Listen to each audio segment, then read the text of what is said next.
Glória a Deus. Salve a igreja de Deus com a paz do Senhor Jesus, amém? Os irmãos, quem está feliz com Jesus essa noite? Quem pode dar uma salva de palmas para Jesus?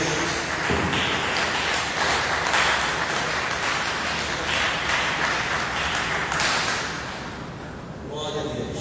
Meus irmãos, sempre grato a Deus pela vida, pela oportunidade que o Senhor concede a nós de aqui estarmos na presença de Deus, na casa de Deus nessa noite. Com certeza que Deus ele tem uma palavra para nossas vidas. Agradecer a cada um dos meus irmãos, das minhas irmãs, todos que se fazem presente, e todos aqueles que estão ouvindo a palavra de Deus. Que o Senhor possa abençoar a tua vida grandemente. Quero lembrar que hoje é o encerramento da campanha Quebra de Maldição, onde estaremos aqui falando mais uma vez da palavra de Deus, hoje no encerramento dessa gloriosa campanha. Quero pedir aos irmãos que abram comigo a tua Bíblia, no livro na carta do apóstolo São Paulo aos Gálatas, capítulo de número 3. Glória a Jesus. Veja se há alguém ao seu lado sem a Bíblia, aproxime-se para que junto nós possamos ler a palavra de Deus. Gálatas, capítulo de número 3. Glória ao Rei da Glória. Glória a Deus. Graças a Deus. Gálatas, capítulo de número 3.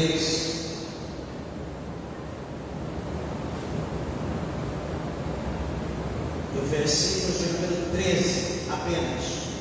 Amém, meus irmãos? Diz assim a palavra de Deus. Gálatas 3, versículo de número 13. Está escrito: Cristo nos resgatou da maldição da lei, fazendo-se maldição por nós, porque está escrito: maldito todo aquele que for pendurado no madeiro. Amém? Podeis nos aceitar em nome de Jesus. Desocupe vossas mãos e dê uma salva de palmas para Jesus.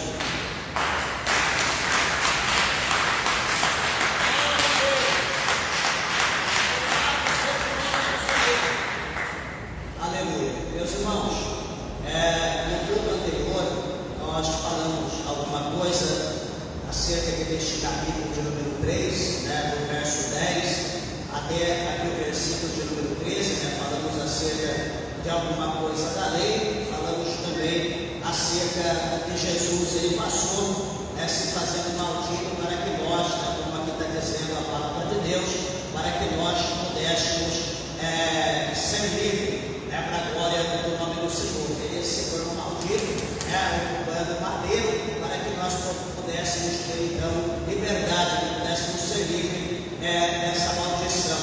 E hoje, aliás, no último culto, nós falamos o que é maldição na Bíblia, o que a Bíblia fala sobre maldição. E qual foi a conclusão que nós chegamos? Que no Antigo Testamento, a Bíblia mostra para nós, nós falamos nos detalhes para os irmãos, já falamos, já não vamos falar, que maldição é a consequência do pecado e da desobediência acerca da aliança do homem para com Deus. Então nós falamos que todo homem que conhece a palavra de Deus e que tem uma aliança com Deus, e ele anda no pecado, ele desobedece aquela aliança, aquele contrato que ele tem com Deus, ele está sob maldição. Por mais que nós podemos entender que Jesus ele se tornou maldito para que nós pudéssemos ser livres e ser abençoados, mas isso, se nós andarmos de acordo com a palavra de Deus, a partir do momento que nós quebrarmos a aliança com Deus, nós vamos andar sobre maldição, porque isso nós que escolhemos. E nós falamos acerca ministramos acerca da desobediência, como está no capítulo 28, do 15 até o 68 de Deuteronômio, que fala acerca de maldições, por desobediência à ordem de Deus, ao mandamento que Deus deixou para o povo, falando também sobre alguns fatos reais. Por exemplo, usando o exemplo real do nosso pai, do princípio de tudo, chamado Adão. a ordem de Deus. Na consequência, Adão também desobedeceu, porque deram ouvido para a serpente. Então a Bíblia diz que a serpente foi amaldiçoada porque desobedeceram. A mulher foi amaldiçoada porque desobedeceu. O homem foi amaldiçoado porque desobedeceu. E a terra também foi amaldiçoada por causa da desobediência do ser humano. Está tudo lá no capítulo 3, a partir do verso 13 para frente, está lá a consequência da desobediência. Então veja que a partir do momento que o homem ele desobedece a ordem de Deus, ele desobedece os princípios da palavra de Deus, o homem está trazendo para a vida dele maldição. Hoje a gente observa que existem muitas pessoas, no contexto geral, que têm vivido vida dissoluta, né? Hoje o que a gente mais vê, pessoas vivendo oprimidas, pessoas vivendo em todo tipo de situação decadente, né? Situação de como as pessoas do mundo vivem. Estou dizendo pessoas da igreja, e a pessoa diz: não, pastor, eu oro, não, pastor, eu dou oferta, não, pastor, eu não perco uma campanha, faço voto, não, pastor, eu sou até dizimista, mas eu não sei por que as coisas na minha vida não acontecem. Parece que eu vivo uma maldição hereditária, parece que tem uma perseguição sobre a minha vida, parece que as coisas na minha vida não fluem. Então, quando nós olhamos para a palavra de Deus, quando nós estudamos sobre quebra de maldição, então nós lembramos que maldição é a consequência do pecado e da desobediência acerca da palavra de Deus. Não adianta, por exemplo, eu orar, não adianta eu jejuar, não adianta eu participar de todos os cultos, não adianta eu ler Bíblia, não adianta eu fazer voto, não adianta eu ser dizimista, não adianta eu dar oferta alçada e eu confessar a palavra de Deus, eu ler a palavra de Deus, eu ignorar e não cumprir a palavra de Deus, não fazer a vontade de Deus. Ou seja, eu viver a palavra de Deus, parte dela. O que me convém eu vivo, o que não convém eu passo por cima e Deus vai entender. Então, a partir do momento que o ser humano ele vive dessa forma como tem vivido hoje a gente vê as igrejas, a forma que dá, né, eu digo no contexto geral, né, os irmãos sabem disso, vê isso, né, isso é natural, está nos olhos de todo mundo. O que a gente vê hoje é uma igreja, dá a impressão como que estivesse morta, parece túmulos, parece imagem, ídolos dentro da igreja, surdo, mudo, cego, que não tem ânimo para nada, mas está todo mundo estátua. Então, quando nós olhamos para esse tema, e o tema da nossa pregação, né, a maldição, ela foi quebrada na cruz, com base em 3:13 de Gálatas. A maldição, ela foi quebrada na cruz. Então, eu quero dizer para a tua vida, eu quero dizer para a igreja, eu quero dizer para os ouvintes nessa noite, que não há encantamento, não há maldição, não digo a todos, mas eu digo a todos aqueles que amam segundo a vontade de Deus, sobre todos aqueles que ouvem a palavra de Deus, guarda a palavra de Deus e pratica a palavra de Deus. Aquele que é o servo prudente do Senhor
tem uma cã, dentro da igreja tem uma cã, lá no trabalho tem uma cã, na nossa vizinhança sempre tem aquele. Não, irmã, sabe aquela crente a cã?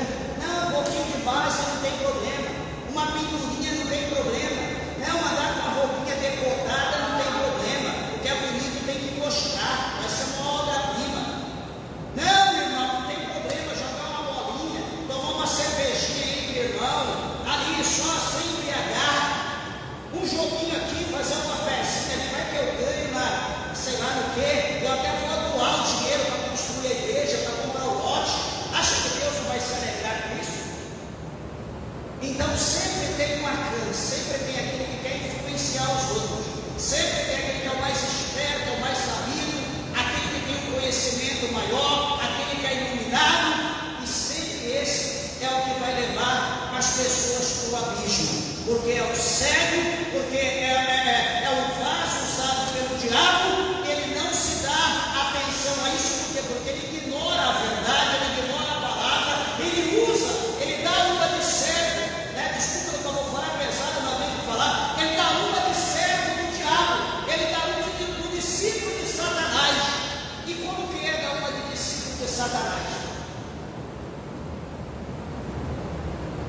Ele conhece a Bíblia, ele conhece a verdade, e ele chega como seu mestre chegou para Jesus, dizendo: olha, pode fazer, transforma essa pedra em pão se tu é o Filho de Deus, olha, pode pular daqui para baixo, porque vai, está escrito, está escrito lá no Salmo 91, verso 11, no verso 12, que vai ser dada a ordem aos anjos do Senhor, para que os anjos te guardem, para que ele te livre, que o teu pé não tropece em pedra alguma.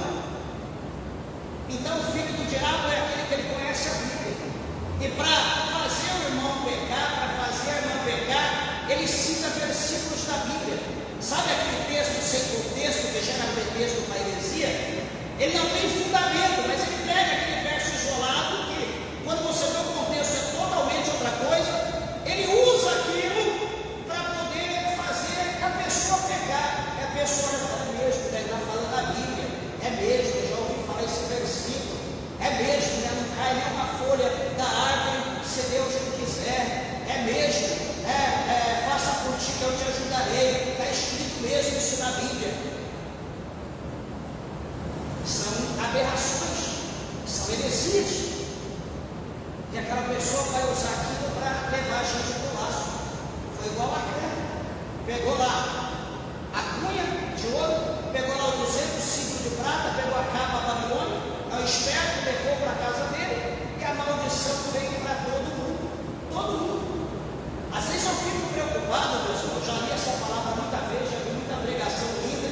Às vezes quando acontece alguma coisa na igreja, eu observo de longe, começo a perceber, eu falo para o mesmo, vamos entrar em oração, vou colocar propósito, porque alguma coisa está para acontecer. O quê? Daí eu penso, a Cã deve estar agindo, e se a Cã está agindo,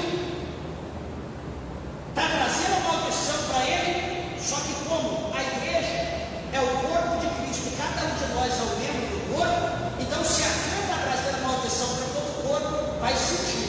Então vamos orar para que Deus possa quebrar aquele laço, aquela maldição, para que Deus possa agir na vida de Acã, e nós recebemos a bênção de Deus. Nós não podemos deixar Acã agir no nosso meio, como aconteceu com os nós. Então Deus precisa agir ao nosso favor, mas Deus vai agir quando houver oração, e nós falamos sobre isso semana passada.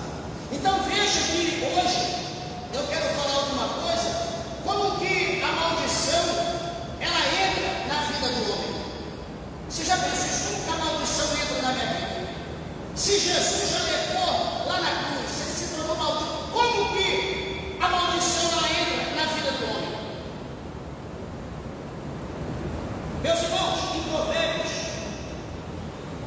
26, já dizia, longe de lembrar de Salomão, foi um homem muito sábio e escreveu muitos provérbios para nos ensinar. Veja aqui o que ele fala no capítulo 26, no versículo 2. Está escrito assim, Provérbio 26, 2: como um pássaro no seu vaguear, E como a andorinha no seu voo, assim a maldição sem causa, ela não virá. Então, veja que ele diz que se não houver causa, a maldição, ela não vem na vida do homem. Eu já ouvi muitos crentes dizer: eu estou macumbado, eu estou com seta de macumba, alguma macumba pegou na minha vida. Eu já vou fazer 25 anos batizado.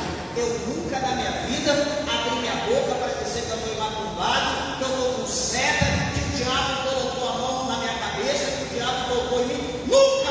Ele não tem poder na minha vida.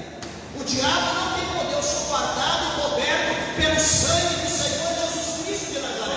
O diabo, ele não tem poder na tua vida, meu irmão, minha irmã, igreja, ouvintes da palavra de Deus. O diabo não tem poder sobre a tua vida.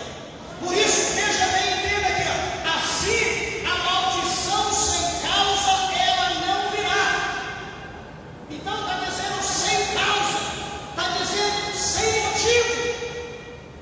Então, se é sem causa, sem motivo, ela não vem. Então quer dizer, se houver causa, se houver motivo, a maldição pode vir? Sim, ela pode vir. Se houver porta aberta, se houver brecha na vida do crente, a maldição pode vir. É isso que está dizendo aqui Salomão em Provérbios 26, Deus vai te ver. O que é o motivo para a maldição vir sobre nós? Se nós dermos vazão ao pecado, se nós viver uma vida pecaminosa, nós estamos dando legalidade, nós estamos dando brecha para a maldição entrar na nossa vida. Então, o primeiro ponto é pecado, o segundo ponto é se houver em nós idolatria. Pastor, não, eu não sou idólatra, não. Eu não gosto de idolatria, o sangue de Jesus, Deus me libertou. De primeiro eu adorava Maria, Joaquim, Pedro, enfim, São Longuinho, eu adorava todo mundo. Mas hoje Deus me libertou. Mas precisamos entender, mas o que é idolatria? Idolatria nada mais é, nada menos do que o ser humano adorar, ter alguém numa estima tão grande, tão imensa, comparando ele como Deus ou maior. Quantas pessoas que vai em determinado lugar porque tem um pregador de renome na mídia? Nunca foi, mas porque é o fulano de tal eu vou. Isso não é idolatria? Aonde o fulano vai, eu vou. Aí a cantora de renome vai cantar em tal lugar, então eu vou. Será que isso não é idolatria? A pessoa que fica com fome, com sede, precisa vestir, calçar. Ele tem condição, mas ele não come, ele não bebe, ele não compra, porque ele não quer gastar. Isso é o quê? Isso é idolatria ao dinheiro, é amar o dinheiro. Aquele crente tem vários irmãos no altar, no dia que o fulano, o dia que o fulano for pregar, eu vou, porque eu gosto de ouvir ele pregar. Não, pastor, eu não sou muito fã, não. O dia que o fulano for, eu vou. Só o fulano que prega, eu quero ouvir o pastor. O dia que o pastor for pregar, eu vou. O dia que o fulano de tal for pregar, então eu vou. O dia que colocar um anúncio que fulano vai vir, então eu vou, porque eu gosto muito dele. Isso não é uma idolatria. Então, idolatria não é só adorar ídolos, imagem de escultura, aquele santinho que fica pendurado, que guarda na bolsa, na carteira, que está lá com a velhinha, está lá com 2 dedinhos de cachaça, o Zé Pilantra da vida. A idolatria não é só aquilo. Idolatria é tudo aquilo que tem uma estima grande, que a gente ama muito e que compara ou está acima de Deus. Quantas das vezes nós fazemos isso? Quantas das vezes? Terceira coisa, injustiça. injustiça. E dizer francamente para a igreja, nos dias de hoje, talvez eu acredito que nunca houve um tempo, uma época de tanta injustiça que está sendo feita na terra de uma forma igualitária. A injustiça está dominando na terra. Então veja que esses atos, nós poderíamos dizer tantos, mas por exemplo, esses 3 atos nós podemos entender que havendo cometimento, ou havendo a prática desses atos, a maldição, ela está encontrando não uma brecha, ela está encontrando uma porta aberta para ela entrar na vida da pessoa. E detalhe, meus irmãos, eu sempre digo, a gente vê pela palavra de Deus que Jesus, para fazer a obra, ele precisa só de uma família. Jesus salvando ele salvou a minha esposa, e da minha esposa, quase toda a família dela hoje conhece Deus. Então, talvez aqui alguém foi o primeiro da sua casa a aceitar Jesus. Por intermédio da tua vida, o Senhor fez a obra na tua família. Ele só precisa de um. Veja bem que para a maldição entrar na casa da pessoa, só precisa de um. Só precisa de um crente que é santo. Ele começar a dar um de tonto, de bobo. Hoje, o dia de hoje, está um cardápio de pecado na mão do crente por intermédio do celular. Está um cardápio de pecado. Acho que a melhor coisa hoje era, para evitar ter o pecado, era melhor hoje que um monte de gente deixasse de enxergar. Porque, infelizmente, o pecado hoje está cegando o olho, o espírito e a alma. Há muita gente ficando cega. Hoje está um cardápio muito grande de oportunidade para o pecado. Está lá o crente que é santo, daqui a pouco, sem querer, ele começa a ver pornografia.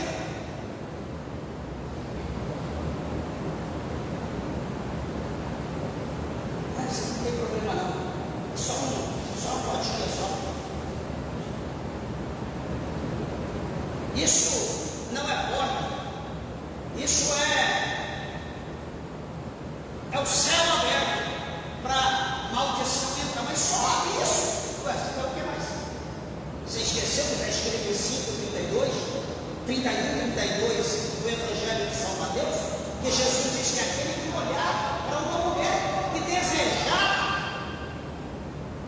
já cometeu o ato com ela sem ter cometido, só de olhar e pensar, imaginar alguma coisa. Imagina você ali olhando algo pornográfico.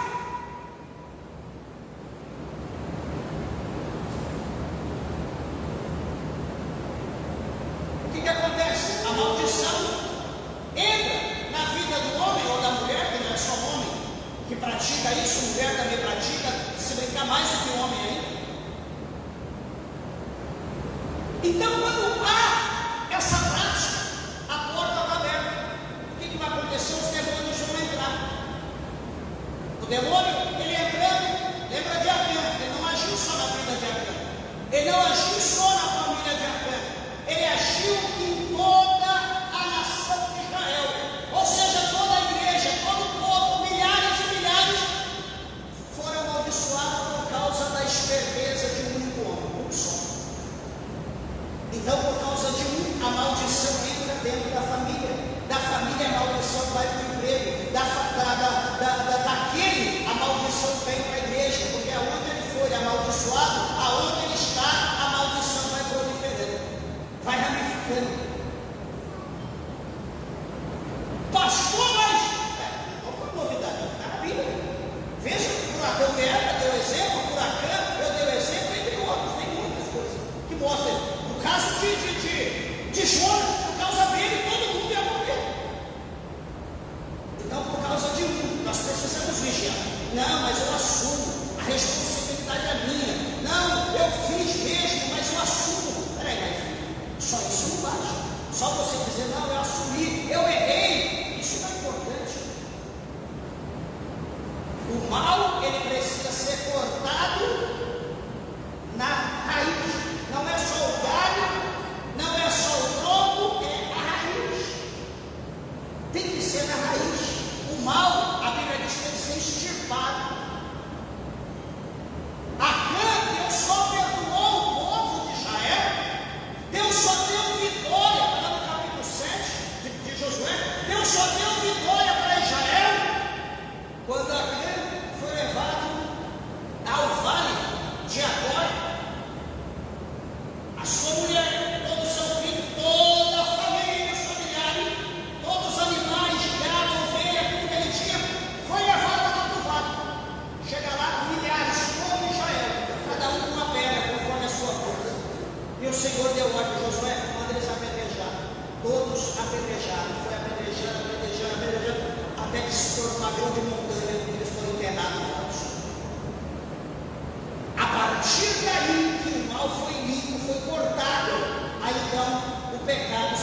maldição saiu e a bênção de Deus entrou. E quando nós olhamos no capítulo 8 de Josué, nós vamos ver que a bênção de Deus voltou sobre Israel, e Israel começou a conquistar de novo as batalhas dos conquistos dos reis. Dentro da nossa casa, às vezes as coisas rodam desse jeito. Alguém pode dizer, meu Deus, eu trabalho tanto, Senhor, eu oro tanto, meu Deus, eu estou fazendo tanto, Senhor, o Senhor viu o que eu estou fazendo, meu Deus, eu estou virando já quase uma santa, eu estou virando quase um santo, jejum, eu não estou conseguindo nem andar, não vejo comida mais, não vejo água, estou aqui quase me evaporando, aqui estou quase me exaurindo da terra. Senhor, o que está acontecendo? Às vezes por causa de alguém dentro da tua casa. Tudo que você está fazendo está sendo destruído. E nós temos que estar atentos nisso, para nós não estarmos fazendo o sacrifício de todo. De que maneira, por exemplo, o Senhor revela, o Senhor fala, mostra, Deus ele mostra, Deus não deixa nada em oculto. Tolo é aquele que acha que Deus deixa as coisas escondidas. Deus não deixa nada, fica escondido aos olhos de Deus. Perceba, amados e queridos irmãos, que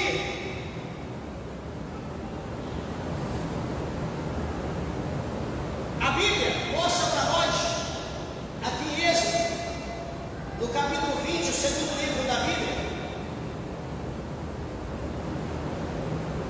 Deixa eu me ver, aqui, capítulo 20, versículo de número 5. Veja, capítulo 20, verso 5 de Êxodo. Não te encurvarás a ela, nem a servirás, porque eu, Senhor teu Deus, sou Deus zeloso, que visita a maldade dos pais dos filhos até a terceira e quarta geração daqueles que me aborrecem. Então aqui está mostrando que o pecado dos pais e o pecado dos ancestrais. Está mostrando aqui para nós que esse pecado ele não é automático, mas está mostrando para nós que há consequências espirituais. Ou seja, há potestades, há castas de demônios que trabalham no reino, né? Nos ares, como Paulo fala em Efésios, agindo contra o meu pai, contra a minha vida, contra o meu filho, e trazendo, se o Senhor Deus ele não agir, se o Senhor Deus não quebrar, se nós não assumirmos uma responsabilidade com Deus, se nós não entregar nossa vida para Ele, se nós não nascermos de novo, nos tornar um novo homem, uma nova mulher, se a nossa mente agora não for pensar no céu, desejar as coisas do céu, ter Deus em primeiro lugar na nossa vida e apartar de tudo aquilo que é pecaminoso, essa maldição ela virá e continuará na nossa vida dia após dia.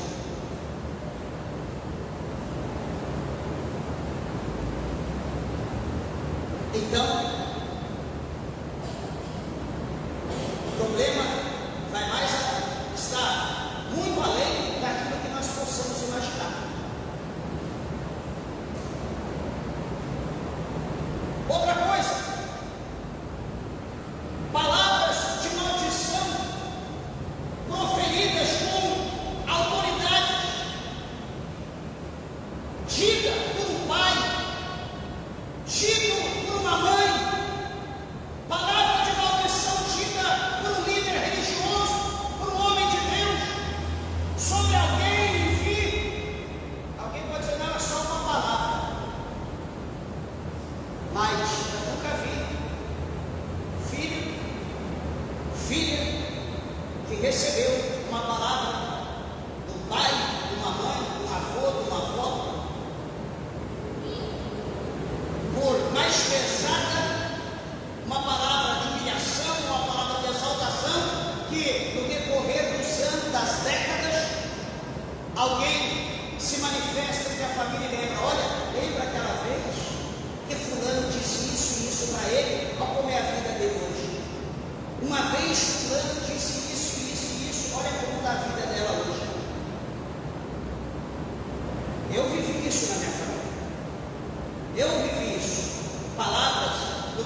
passou-se o tempo, passou-se as décadas, e aquela palavra foi cumprida. Hoje o meu irmão não está mais entre nós, já foi embora desse mundo, e minha mãe lembra quando ele se era pequeno, meu pai dizia assim para ele, ele viveu tudo isso.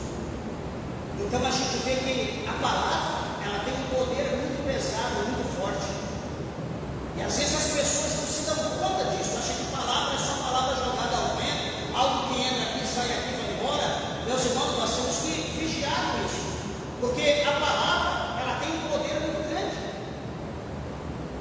Ainda quando se profere um homem de Deus, profere aquela palavra em nome do Senhor Jesus Cristo.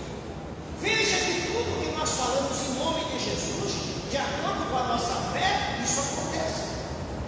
Aqui, ó, segunda-feira, daqui alguns irmãos que estavam aqui, estava ali na porta, minha esposa aqui pregando, está já quase no encerramento, e veio o senhor ali, pediu para orar por ele, eu orei por ele na porta, caiu endemoniado lá na calçada. Quando ele caiu endemoniado, eu estava expulsando o demônio lá na calçada, lá fora, apagou as luzes, por 2, 3 vezes apagou, piscou, o tempo estava normal. Eu falei, mas o que é isso? E ali expulsando, repreendendo o diabo, ele sai, Satanás sai, expulsando, apagou-se a luz, enfim, ele cai no chão, sai da vida dele. O demônio saiu, ele levantou. Falei, você quer aceitar Jesus? Quero, levanta a mão no céu. Depois de estar liberto, aceitou Jesus, confessou Jesus como Senhor e Salvador. Quando falou amém, fez oração de confissão, a luz acendeu de novo, ficou tudo normal. Alguém pode dizer, não, pastor, isso sei lá, foi um pico em algum lugar. Isso, meus irmãos, misericórdia, a gente tem que entender, tem que ter visão das coisas, e saber que o inimigo que nós lutamos, ele tem poder, não tem todo o poder, ele tem poder. E depois aquele homem me abraçou, pastor, eu gostei demais do senhor, me dá um abraço, não sei o que, eu dei um abraço dele, falando do sofrimento, da perda do filho, das lutas, dos processos que é da Bahia. Já o senhor, já 50 e poucos anos, talvez. Então a gente vê que o inimigo, ele age de uma maneira sutil, que se a gente olhar com os olhos normais, não, isso não é nada, isso é só, sei lá, sinal de... Não é assim, não é dessa maneira. O diabo, ele age, nós precisamos entender. Outra coisa, envolvimento com ocultismo e pactos feitos com coisas, com religiões espirituais, religiões que servem o inimigo. Isso também não é brecha, isso é uma porteira aberta para o inimigo entrar na nossa vida. Veja que todas as religiões, essas religiões do ocultismo, exige pacto das pessoas. Quantos homens, quantas mulheres fizeram pacto ultimamente para ter uma vida próspera, para ter uma vida abençoada, para seguir? Meus irmãos, esse dia eu pregava, eu dizia, peraí, por que alguém vai fazer pacto com o diabo? Para que alguém vai vender a vida, vender a alma para ele? Para um ser que ele está pior do que qualquer um de nós, um camarada que é pior do que qualquer um. Você já pensou isso? Você acha que o diabo está numa posição boa? Você acha que o inferno está numa posição boa? Para ele não tem jeito mais. Ele está condenado ao inferno, e posteriormente vai ser lançado no lago de fogo e enxofre. Só que eu quero te dizer uma coisa, levanta a tua cabeça, olha para a tua vida hoje, imagina, por mais difícil que esteja, vendo aqui o presbítero Daílton falando aqui da situação, que às vezes vem aquela situação, vem aquele negócio, e a gente respira fundo e sai para lá, Satanás, vai para cima, e vamos romper. Por mais difícil que esteja a nossa vida, só que, deixa eu te dizer uma coisa, tem jeito para você. Por mais difícil que esteja as coisas, tem jeito para você.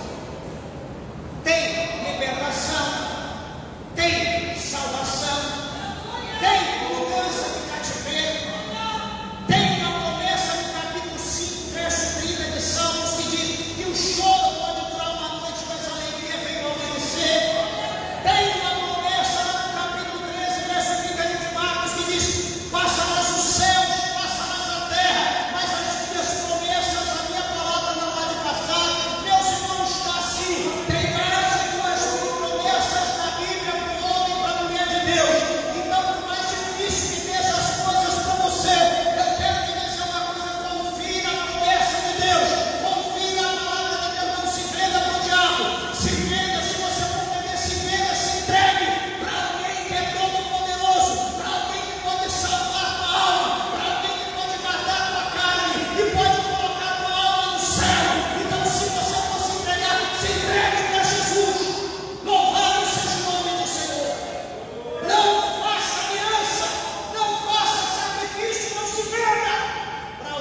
Porque se alguém é pior do que eu, como que eu vou me levantar? Como que eu vou me reestruturar? Como que eu vou progredir com alguém que é pior do que eu? Eu tenho que caminhar com alguém igual a eu ou melhor do que eu, não com alguém melhor. Porque se eu já estou fraco, se eu já estou cansado, já estou falido, estou doente, estou me arrastando,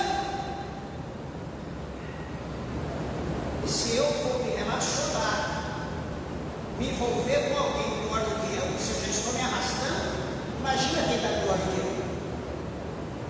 Como que eu vou conseguir manter a minha vida já na dificuldade, com todo o processo e ainda o empecilho do meu lado? Já ouviu falar do contador cego, que é um cego levando o outro para o abismo? Às vezes a gente não imagina isso. Não, é de Deus. Deus vai dar vitória. Deus vai agir. Meus irmãos, coloca algo na cabeça. Nós temos o livre arbítrio. O que é para nós fazer, Deus não vai fazer. O que é para você fazer, Deus não vai fazer. Nós temos que fazer. As nossas escolhas, Deus não interfere. Por isso que a Bíblia mostra para nós que sempre na multidão de conselheiros tem sabedoria. Tudo que nós somos fazer, nós temos que pedir conselho. Conselho para o céu, para Deus, para pessoas que têm experiência. Não é pedir conselho para o mundo, não é pedir conselho para o ímpio, porque o ímpio ele vai lançar a palavra maldita na tua vida. O ímpio ele não tem o que te oferecer. O escarnecedor ele não tem o que te oferecer. O que a gente aprende com o escarnecedor? Escarnecer. O que a gente aprende com o ímpio? Sim. O que a gente aprende com o pecador? Ser pecador. Por isso que está lá no capítulo 1 de Salmos, verso 1, verso 2, verso 3, fala sobre isso.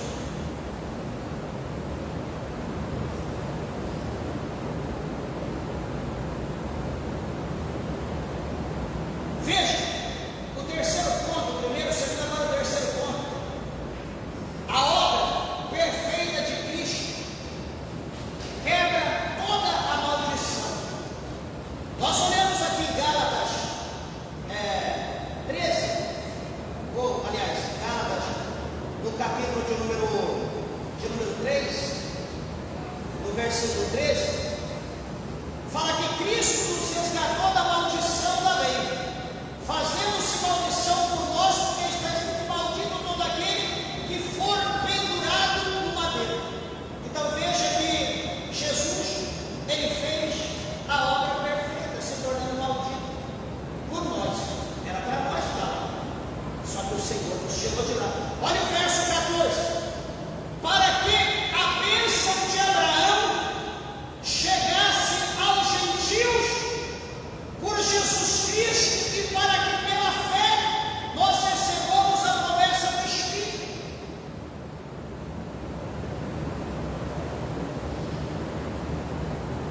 Essa palavra é uma palavra muito gloriosa, uma palavra muito forte, muito poderosa. Por isso que nós olhamos para os céus, nós olhamos para a Bíblia, e nós não temos palavra para agradecer a Cristo o que Ele fez por nós. Às vezes a gente olha para situações, olha para uma vida, para outra, e diz: meu Deus, cadê a gratidão? Será que essa pessoa imagina o que Jesus fez por ele? Será que essa pessoa imagina o que Jesus fez por ela? Será que essa pessoa não recorda das promessas de Deus, do Espírito Santo dado? Colossenses, aqui um pouquinho à frente, no capítulo de número 2, versículo de número 14 e 15, olha o que Paulo diz: havendo riscado a cédula que era contra nós nas suas ordenanças, a qual de alguma maneira nos era contrária, e atirou do meio de nós, cravando-a na cruz, e despojando os principados e potestades, o expôs publicamente, e deles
mas ele foi ferido pelas nossas transgressões e moído pelas nossas iniquidades. O castigo que nos traz a paz estava sobre ele, e pelas suas pisaduras fomos sarados. Meus queridos irmãos, presta atenção. O mundo não está fácil, a vida não está fácil para nenhum de nós, mas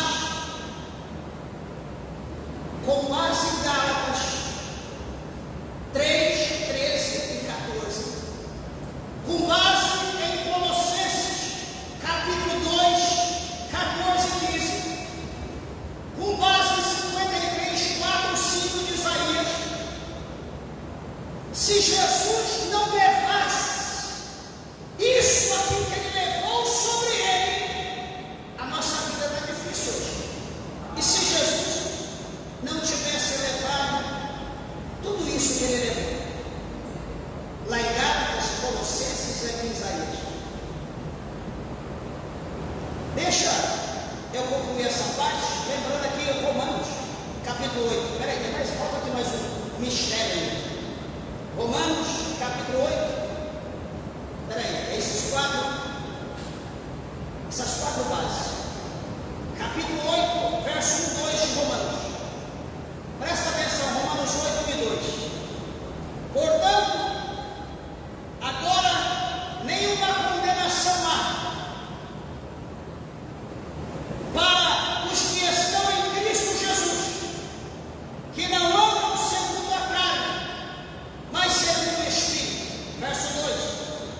Porque a lei do Espírito de vida em Cristo Jesus me livrou da lei do pecado e da morte. Olha essas quatro passagens. Olha o que Jesus tirou de nós. Olha o fato que Jesus arrancou da nossa vida. Nós, olhando para essas quatro passagens, se Jesus não tivesse feito isso que ele fez, eu, olhando para esses versículos, meditando, eu me sentiria como uma âncora no fundo do mar. Porém, como Jesus fez tudo isso que ele fez, nesses três do Novo Testamento e em Isaías, nós, por mais difícil que seja, nós nos sentimos como uma águia, andando, voando acima de tudo e de todos, acima das nuvens. Porque se Jesus não tivesse feito aqui o que ele fez, nós estaríamos nas profundezas como uma água. Pastor, mas está difícil. Então, leia depois, com atenção, esses versículos aqui de Gálatas, Colossenses, Isaías e Romanos. Lê, analisa cada palavra e diz: imagina se tudo isso tivesse ali. Se Jesus não tivesse tirado, não tivesse levado sobre ele, como seria a nossa vida? Supostamente ali aqui estaríamos, não teríamos força para estar aqui.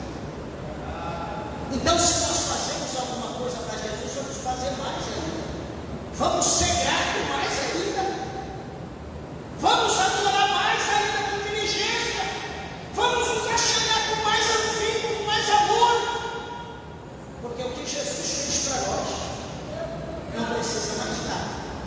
Eu olho para esses versículos, não. Você faz o quê?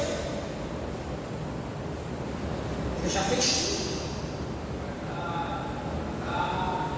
Todo crente, nascido de novo, ele já está liberto de toda maldição hereditária, falada ou de bruxaria, porque Cristo, ele já carregou tudo na cruz. Crente nascido de novo, que anda segundo a vontade de Deus. Olha o capítulo 8, verso 1. Portanto, nenhuma condenação há para aqueles que estão em Cristo Jesus, que não andam segundo a carne, mas segundo o Espírito. Andando segundo o Espírito, não há condenação. Andando segundo a carne, machado na raiz. Meus irmãos, que o Senhor Jesus, ele possa abençoar a todos, e que mediante essa palavra, um pouco que nós falamos, nós possamos analisar nossa vida agora e fechar a cunha, fechar a brecha, a janela, a porta, o portão, o portal, tudo aquilo que nós abrimos para dar legalidade para o diabo trabalhar na nossa vida. Que nós devemos fechar tudo, trancar e viver uma vida em harmonia com os céus, com o Espírito Santo, com a igreja, com a palavra de Deus, para que as bênçãos do Senhor ela possa abundar nas nossas vidas numa quantidade imensurável. Porque deixa eu dizer uma coisa para vocês, é difícil. Presta atenção, é difícil, todo mundo aqui, já encerra, é difícil que todo mundo aqui tenha uma vida santa, uma vida de obediência, uma vida irrepreensível, e daqui a pouco eu as oculta, ou outra me oculta, ou outro me oculta, começa a plantar, fazer uma coisa aqui, outra coisa ali, e ninguém está vendo mesmo, e sabe quem vai sofrer? A igreja que está aqui, a igreja vai sofrer por algo que alguém está fazendo lá do outro lado. A igreja vai sofrer, porque nós somos um corpo. Então, quando nós somos fazer alguma coisa, não pensa só na gente, pensa nas pessoas, pensa na igreja, pensa naquela irmã debilitada, pensa naquele irmão debilitado, pensa naquele novo convertido que está começando agora, que precisa de força, que precisa de uma palavra, pensa nos mais fracos, nos mais frágeis. Não pensa só em você, porque o negócio não vai ser só para você. A consequência não vai ser só sobre a tua vida, vai ser sobre toda a igreja, sobre todo o rebanho de Cristo. Então não seja por isso olhando só para a sua vida, porque cada um de nós somos membros do corpo, e nós estamos entrelaçados.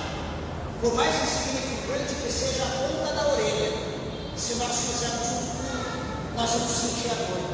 Por mais insignificante que seja esse dedinho, se eu meter um martelo aqui, o corpo todo vai sentir a dor. Por mais insignificante que seja qualquer dedo do meu pé lá embaixo, eu chutar ele aqui nessa quina, eu não vou aguentar de dor, eu vou cair de dor. Então, por menor que você ache que é, por mais insignificante que você ache que é,